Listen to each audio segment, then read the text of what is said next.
శవ అనగా ఏమి? చలనము లేనిది శవము. శివము అంటే ఏమిటి? వాడు శివాలు ఎత్తుతున్నాడు అంటే ఏంటి? చలనము ఉన్నది. శివుడు ఎవడు? చలనము ఉన్నవాడు. ఎందుకు వచ్చింది చలనము? ఈ చలనములోంచి, ఆయనలోంచి శక్తిని కనుక తీసేస్తే ఆయన ఏమవుతాడు? శవము అవుతాడు. శవం అంటే కదలనేది, ఉన్న చోట ఉన్నది, ఎటువంటి భావ ప్రకోపం లేనిది. దీర్ఘ ధ్యాన గాఢ ధ్యాన ముద్రలో ఉన్నవాడు కూడా శవముతో సమానమే. వాడు ఊపిరి కూడా పీల్చడు కదా.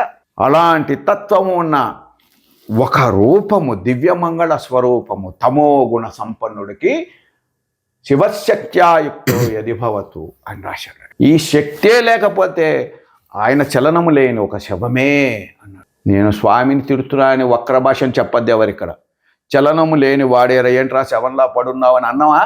దీర్ఘ ధ్యాన ముద్రలోండి పెళ్లి లేవు, పెడాకు లేవు, నాకేమీ లేదు, స్త్రీ సాంగత్యం లేదు, ఇలా ఉన్నా. నువ్వు అలా ఉంటే నీకు లాభం లేదు, నాకు లాభం లేదు, ఎవరికి లాభం లేదు. ఎందుకు ధ్యానం చేసుకుంటూ అక్కడే గుహల్లో కూర్చుంటే? నువ్వు స్వామి పోతే గుహల్లో కాదు నువ్వు ఉండవలసింది. జనం మధ్యలో ఉంటూ వాళ్ళు తిరుగుతున్నా పెడుతున్నా ఏం చేస్తే ఏ మోహాలకి లోను కాకుండా అతీతంగా ఉంటూ వాళ్ళని సన్మార్గాన్ని నడిపించడానికి చెప్పితే వినే వాళ్ళకి, అది చెప్పినా వినే వాళ్ళతో ఉంటూ జాగ్రత్తగా ఒక్కనైనా మార్చడానికి నిరంతరం చచ్చే వరకు ప్రయత్నిస్తే వాడు యోగి, వాడే కర్మయోగి. ఆయనే ఇవాళ రోజున మనకున్న దేశ ప్రధాని. మీకు నచ్చచ్చు నచ్చకపోతే ఇది సత్యం.